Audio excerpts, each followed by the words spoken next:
Hello, everyone, and welcome to the 2023 AFLW trade period wrap video. Obviously, the trade period wrapped up yesterday, and obviously we did the daily videos. So go and check them out if you haven't already. If you want individual trades that I went through, every single one of them. I think it was over 40. I think it was 41 players went to other clubs. 11 players, 12 players, in fact. Yes, 12 went in one mega trade yesterday, which I said yesterday that Adam Cooning would love, since he does that in the men's trade radio period the entire time and years he's been doing it, and he's finally got his wish. But yeah, I'm going to go through club by club, each club's ins and outs, and what I grade them out of 10 for their trade periods. Now, remember to smash the like button and subscribe if you haven't already. We'd greatly appreciate it. Obviously, also, as I mentioned in the previous videos, that the women's draft is on Monday night, so I'll have a video either that night or the day after, so look forward to that as well. Now, here are the draft picks heading in to the draft on Monday night. So, obviously, there, as you can see, I'll briefly go through it in this video. I will go through this in detail, actually, in this video. So, Adelaide will have picks. This is after the trade period. Adelaide have picks 22, 26, 33, 58, and 76. So, a reasonable hand for the Crows. The Lions have a bunch of picks starting in the 20s from 20, 21, 31, 34, 36, 46, 57, 60, 68, and 78. So obviously a bunch of picks, but sometimes they don't always get used. And with clubs passing, they come in, they see a player, they might leave a spot open, just like in the men's period. So we'll have to wait and see. But not too bad for the Lions. And they won the premiership, so I mean, they weren't going to ever have early draft picks unless they traded out a big name. Carlton have picks 7, 28, 48, and 67. Solid hand for a side that just finished outside the 8. Collingwood, now, for a side that just missed out on the finals, they got picks 8, 9, and 29. If you're wondering why they got a pick straight after their first pick, it's because of the Chloe Malloy compensation pick that they got from last year. So, I mean, pretty decent hand. They got 3 picks, and they're all inside 30, with their third pick being 29. Essendon have picked 19, 37, 71, and 72. Now, as most clubs do with their first pick, especially in the top 20, they generally go for best available. But I'm hearing also that Essendon will look at a tall player at either end of the ground at their next pick, which is 37, then followed by 2 picks in the 70, 71, and 72. But again, that will come in once the draft gets towards the back end. Fremantle have 2 late picks, 52 and 73. They did a lot of their work in the trade period. Ash Brazil from Collingwood, a veteran player, Gabby Newton as well. A few other players went out, and we'll get to that very shortly. So, I mean, they haven't got a strong draft hand at all, but they got some players in the trade period, so that equals that out. Geelong have picked 17, 32, 41, and 75. Not the strongest hand, but again, they ended up making a prelim, so that's why it starts late. Gold Coast, they have picks 35, 44, 53, 54, and 59. Gold Coast, yes, they just made finals, but they had a bunch of players go in and out, so that's why their picks are all over the shop in the mid 30 to 50 range. GWS have the coveted pick 3, and then along with that, pick 24, 39, 55, 61, 63, 66, and 69. Bunch of late picks. Then again, they had a strong trade period in terms of ins and outs as well, which we'll get to shortly. The Hawks, they have picked 16, 45, and 65. They brought in Eliza West and Casey Sheriff, which we'll get to shortly. So that's why their hand starts at 16. Melbourne, on the other hand, wanted to improve their draft hand, as they've mentioned, and they got... Sorry about that. So we have... Where was I? I was throwing now. Yeah, Melbourne. So they wanted to improve their draft hand. So Melbourne will have picks 5, 12, 23, 40, and 74. They had some players go in and out. We'll address that in a second. So a solid draft hand for Melbourne. North Melbourne, they have picks 25, 27, 47, and 77. Again, not as strong. They just played in the grand final. And also they just brought in Libby Birch, which we'll get to again shortly. Adelaide have picks 18, 24, 56, and 64. Now, if you're just looking at the pure pick number, you would probably be saying, well, Scoops, they were terrible this year, and their first pick is 18. They didn't win the premiership. No, they didn't. But here's the thing. They pre-listed those 3 players, Lauren Young, Sinead Goody, and Molly Brooksby. Lauren Young and Sinead Goody were pick 1 and 2 by the country mile. No one was even close. And Molly Brooksby was rated around the pick 6 to 8 range. So they got them all essentially for free. No bidding system, no nothing, for free. And now the next best South Australian player, who would have been coincidentally pick 3, is Piper Window, and she nominated, who she's mentioned on my podcast, for the SA draft only. So how that would work is Adelaide and Port Adelaide, the only clubs that can secure the service of Piper Window. Now, Adelaide, in part of that mega trade, coincidentally traded out their first pick, which was 18, ended up being 22. And coincidentally, in that 10 club trade, they passed that pick to Port Adelaide. So literally handed pick 3, what won't officially be pick 3, but pick 3 in pure ranking, best players, for free. So Port Adelaide's first pick is essentially a top 3 pick when you think about it. So absolutely steal for the Power. So they've done really well. The Tigers, they have picks 13, 43, and 49. And a team that struggled, they did bring some ins and outs in the trade period, which we'll address shortly. Now, the Saints, they were very quiet. They put in 2 players to fill some needs in the back line and ruck. So they had picked 10, 50, and 70. I've always said it, the Saints should have been more active. They weren't. They should have been a bit more aggressive for sides that just missed out on finals, because of the clubs around the 8 that just missed out, they were the least active of the lot. So they needed to be more active. So hopefully, with what they get at pick 10 and what they have in already, hopefully they can get us in the 8. Sydney have picks 15 and 30, strong trade pitch, which we'll get to shortly. West Coast have picks 2, 14, 38, 42, and 62. Eagles can't really stuff up pick 2. There's some good names around the mark. But then again, it also does depend on which players are nominated nationally or state. That will obviously factor West Coast's decisions at pick 2. Now, the Bulldogs, the final club to go through their draft hand, they have picks 1, 4, 6, 11, and 51. You heard that correctly. They got 4 picks inside the top 11. Now, they did lose a bunch of top names, but they did also bring in some solid contributors as well in the trade. But I think they have brought in roughly, without looking at the notes, about 6 names. So, and probably 4 of them will play every week. So it kind of cancels out. Yes, some of their outs are huge outs, but then they've got those picks. So if you think about it, really, they took out those 3 to 4 experienced top line players, pick 1, 4, 6, and 11. So, I mean, it could work out if they draft properly. Now, that's a draft hand. So let's now get to the actual club's ins and outs. And we'll start off with the Crows in what they brought in. So the Crows in the trade period, they brought in pick 22, 26, and 33. They lost Ruckman, Montana, McKinnon to Richmond, pick 18, 37, and 40. I mean, the pick swaps, a slight upgrade after pick 18. Montana McKinnon goes there, which values her at around 27, 33 range, which is kind of around the mark. Now, for a grading for Adelaide, I'd probably give them a 5 out of 10. Nothing special, nothing completely bad. So I'll give them a 5 out of 10. The Brisbane Lions, they won the premiership and they probably almost won this trade period. Brisbane brought in Sinead Davison, a regular forward for the Eagles. Eleanor Harthill from the Eagles, or Ruckman, pick 21, 31, and 34, 36, 46, 57, 68, and 73. You heard that correctly. But they did lose some of their backup options. Alice Smith, Kiara Hillier, Zimmy Farr-Harson, Alice Smith, Courtney Murphy, Annalie McKee, and a premiership player in Michaela Porga. They also lost pick 12, 32, and 39. So they were extremely active. You saw the draft and they got. They did win the premiership. Yes, they lost some players around the fringe, but they also kept a solid draft hand as well and brought in Sinead Davison among all that. So for the Lions, I'm going to give them a 7 out of 10. You could go either way with them. Carlton, it just really does depend on how highly you rate those players that are around the edge of the team. But it's Brisbane, so these players, almost all of them, will probably get a regular game in their new clubs. Carlton, they brought in Celine Moody, the twin sister of Bren Moody. Obviously, they're both now in the Blues. Yaz Dersma, Tani Brown, pick 48. So obviously some well-known names in both the AFL and AFLW side of things. Out went Mark Lafoy, Annie Lee, Paige Trudgeon, pick 21 and 47. Again, Moody is a good pickup for them. Yaz Dersma and Tani Brown are both years ahead of them, so they've got a lot of time to go through. So for Carlton, their major pick loss was 21, and they're in with Celine Moody, and it depends how you value her, which is around that mark. So I'm going to give them a 6 out of 10.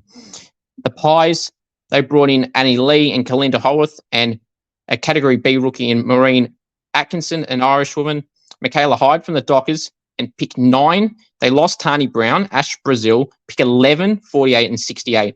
It's an interesting one for the Pies. So they brought in 9 as their major pick number, lost 11, lost an experienced player in Brazil and Tani Brown, who was on the fringe, and brought in a few players that are around that fringe type as well. So for the Pies, I'll probably give them a 5 out of 10 just. It could have gone either way, but that's the way I've gone with it because I feel they didn't really upgrade too much and they lost an experienced player in Ash Brazil. The Bombers, they brought in Bess Keeney from the Suns, Madison Gay from the Demons, picked 19, 37, and 72. Out went 13, 33, and 53. Now, again, they brought in 19 and Madison Gay essentially for pick 13 and 33, which is better those ins than the outs. Yes, the pick swap is 6 spots back, but Madison Gay is a pick around the 20 range. So this is about right for them. It works for them. And if she can pull off in that midfield to help Maddie Prasparkas, it could, another Maddie coincidentally, and they could help. And there's Bess Kenny's an experienced player as well. So for the Bombers, I'll give them a 6 out of 10. Fremantle, they brought in Aisling McCarthy from the Eagles at good forward. Gabby Newton from the Bulldogs, an experienced or well-established defender, 22 years of age. Ash Brazil, an experienced defender, 52 and 73. They lost Roxy Rocks, Michaela Hyde, pick 6, 27, 46, 51, and 66. For the Dockers, 3 good players come in, and pick 6 essentially goes out with a few players around the fringe as well. So really, I think that's good. Yes, they lost some pick 6, but you're bringing in some top grade players with that. You have to lose something. So for the Dockers, I'm giving them a 7 out of 10. Geelong, they brought in Bella Smith, pick 32 and 41. They lost Annabelle Johnson, pick 36 and 57. Not much went in, not much went out, so they get a 5 out of 10. Gold Coast, in came Ella Smith for the Suns. A few Smiths moving clubs and Lynches as well. It's interesting. People get confused. Gold Coast brought in Ella Smith, Katie Lynch, Charlotte Wilson from the Demons, pick 35, 44, 53, 55, and 59. They also lost Kalinda Holworth, Alyssa Drennan. That is a huge out and kind of not being talked about. That is a huge out. The third best mid behind Charlie Rowbottom and Claudia Whitford, but that's because those two are very, very good. Alyssa Drennan is very good as well. Bess Keeney goes out. Giselle Davies goes out. Lauren Arends goes out. Jasmine Smith goes out. Pick 14 goes out and 72. So they lost a hell of a lot. So some of those players aren't actually fringe players. Bess Keeney played every week. Lauren Arends played every week. Alyssa Drennan was one of their best players. So, I mean, this is probably disappointing for the Suns. They've got to really rely on Katie Lynch, who, in her right, is an all-Australian defender for the Bulldogs. Charlotte Wilson is a good young key position defender, but they put a lot of faith in Katie Lynch here. They've lost some good players, and that is the major in. So, for the Suns, they were active, but I feel they lost a fair few, and they didn't really get much for what some of those players are actually worth. So for the Suns, I'm going to give them 5 out of 10. That's probably very generous. The Giants, they brought in Premiership line Michaela Porger, Alicia Newman from the Swans, Courtney Murphy from the Brisbane Lions, 39, 61, and 66, and 69. Out went Renee Karras at St Kilda, Jodie Hicks, and Ali Dalloway to the Tigers, 24 and 43. Losing Ali Dalloway in particular, good young midfielder. She had a really dominant game in round 9 against the Suns at Heritage Bank, where she had probably 23 touches and a couple of goals. And I thought she was going to be a good player for them for the future, but now she's gone. So that's a big out for the Giants, along with pick 24. So, and obviously Jodie Hicks, an experienced player and defender. For the Giants, I'm going to give them a 5 out of 10. The Hawks, they brought in the Sheriff, Casey Sheriff and Eliza West, both obviously from the Demons. The Sheriff is in town and they're heading west to Waverley. Yes, I know I used that gig on that video that day. They also lost, the Hawks. Oh, they also gained pick 16, just remember that. They lost pick 5 and 26. Casey Sheriff is around 20. Eliza West is exactly the same, if not even higher, like around 15. And they gained pick 16 amongst this as well. So, yes, they lost pick 5 and 26. But that values both girls at around 20. They gained them both and pick 16. So I think they've done really well. Eliza West is only 21 years of age. Sheriff's only 25. So they got long careers ahead of them still. And they were very, very good players for the Demons. So for the Hawks, I'll probably give them an 8.5 out of 10. They did pretty well, despite losing pick 5. The Demons, speaking of the Demons, they brought in Lily Johnson from the Power, young defender. Pick 5, 12, 23, and 40. They lost some experienced players and a lot. Libby Birch, an All-Australian defender for them. Eliza West, I just outlined, great young midfielder. Casey Sheriff, just mentioned, good winger and forward as well. Charlotte Wilson, a young key defender. Madison Gain, experienced midfielder, pick 16 and 35 and 56. Speaking to some Demons fans, they probably value this as they've lost some good players and they're really disappointed, but they also brought in some top draft picks. If they nail the draft picks, you could kind of slowly forget who you lost. But if they stuff up these picks, it could come back to bite them. I think they'll pick well because they generally do. But yeah, I'm giving them a 5 out of 10 only because they lost so many experienced players and regular players. So none of those girls were fringe players. So there's some big outs for the Demons. And also then, again, losing pick 16, but pick 5 and 12 do come in the door. So we'll wait and see how they go there. The Roos, speaking of the Roos, just briefly, Libby Birch, she comes in from the Demons, pick 25, 27 and 47. Out goes forward Ali Gavalis to the Bulldogs, 38, 52, 59.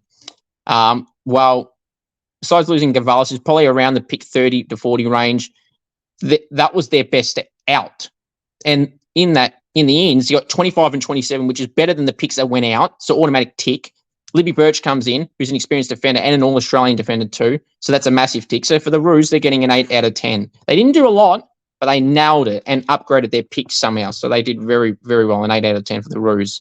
The Power, they probably won the trade period. That might tell you what I'm about to give them as a grading.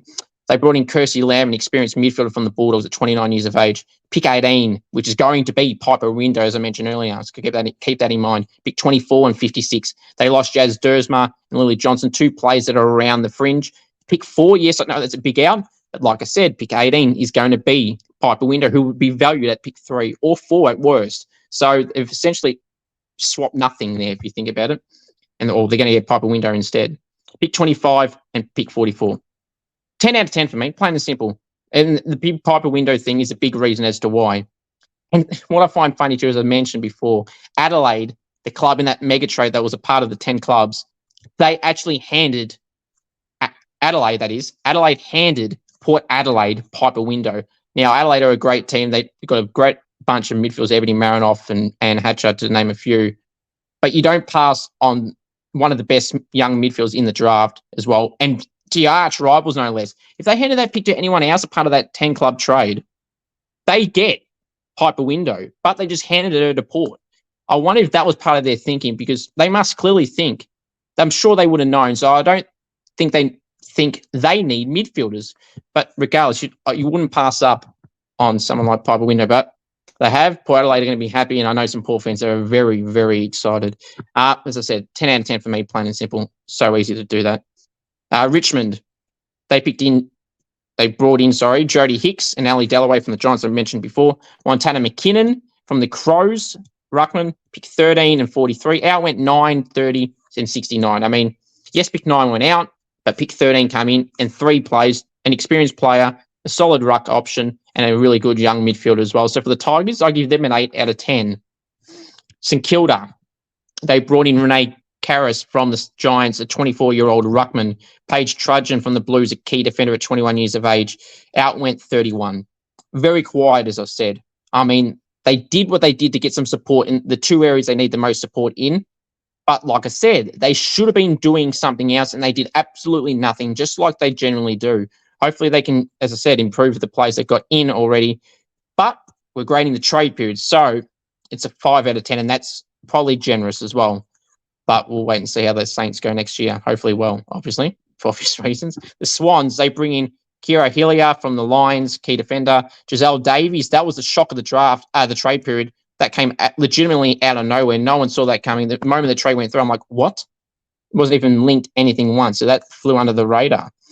Pick 30 and 53. Out went Alicia Newman, 34 and 73 and 55. So, Giselle Davies can play as a tall player on pretty much any of the position on the ground, mainly in defence, though. Kira Hillier, the same young key defender at 19, hasn't played a game yet. But again, it's a Brisbane team. There's Bree Conan in that back line and a bunch of other players. So it's very hard to get into. And it's only a second year now, and going into next season. Alicia Newman, a small forward, was solid for them. But they did all right, the Swans. I'm going to give them a 6 out of 10. The Eagles, got 2 more to go. So the Eagles, they brought in Annabelle Johnson, Alyssa Drennan, Verity Simmons, a Category B rookie who's got a basketball background, and Roxy Rocks, along with pick 14 and 38. Out went Ashley McCarthy, Sinead Davison, Eleanor Hartill, and pick 23. I mean, this is a really hard one to grade for the Eagles. They got some players around the fringe, but they got a gun midfield and Alyssa Drennan. But they lost McCarthy, a good forward, Sinead Davison, a good forward, and they're both young. Eleanor Hartill, who was either sometimes their number 1 ruck choice, sometimes number 2, and 23. So it's a really hard one to grade. They brought in a good midfielder, but they lost a lot, and they're one of their top picks as well. So this might sound a bit controversial, but for the players purely off who they lost, 4 out of 10. I mean, for 10 that finished near the bottom, they struggled. They haven't got a pick inside the top 3. Sorry, no, they do have pick 2, but still, as I said, they lost some good experienced players. So 4 out of 10 still. Not great for the Eagles, being brutally honest. Now, finally, the Bulldogs. They were the most active in terms of players coming in and out and picks. The Bulldogs, now bear with me, get your coffee ready. They brought in Mark Lafoy from Carlton, defender, who's played about 45 games. Ali Gavalis from the Roos, who's been there for 5 years. Zimi Corson, I knew I probably butchered that, from the Lions, a small forward, who had a year off this year, played 17 games in 2 seasons prior, kicked 12 goals as a small forward, so that could be a handy welcome addition to the Bulldogs, who need that type of player. Lauren Oren's a key defender. They lost a few. They're going to need some, and she played regularly for the Suns, so we could pick up there. Jasmine Smith, a small forward for the Suns, didn't get much opportunity, but could get that at the Bulldogs. Annalie McKee, a key forward, which is another position, and the Bulldogs need every position except for the ruck, who they've got Alice Edmonds. But yeah, she could be a good key forward for them. Again, behind the Brisbane names, again, like I mentioned with Helio before and a few others that are departed the Lions, they just fell behind a strong premiership team that rarely got changed ever. They also gained in the big one. You thought the plays were all right. The picks are just as huge. 4, 6, 11, and 51. Out, though, Celine Moody, a regular. Katie Lynch, a regular. Kirsty Lamb, a regular. Gab Newton, a regular. And 22, along with 41 and 61. But as I said, they're going to go in the draft for pick 1, 4, 6, and 11. So you can't really fault that. Some solid plays around the marks, particularly Lauren Oren's as key defender. It's a hard one to grade because they lost so much. They brought in some solid players, but they brought in some amazing picks. So for the Bulldogs, I'm going to give them a 9 out of 10. Now, I know I just said what I said. They lost the players. They did. But like I said earlier, with the draft hand they got, they've essentially, outside of the pick they already had, obviously pick 1, 4, 6, 11 for the players they lost, which is probably a tad overs for them. So when you think about it, they brought in those players picks that are earlier than what they're worth. So only a little bit, but still better than nothing. So 9 out of 10 for the Bulldogs. So yeah, for me, Port Adelaide now the trade period because they're going to secure Piper Window for nothing, just like the 3 players they pre-selected in Molly Brooksby, Lauren Young, and Shanae Goody. Thank you for watching this video, everyone. Please leave a like and subscribe if you haven't already. The women's draft on Monday night, there'll be a video for that prior in terms of like a phantom draft type thing or a power ranking thing. I'm still working that out. Until then, take care and go Saints.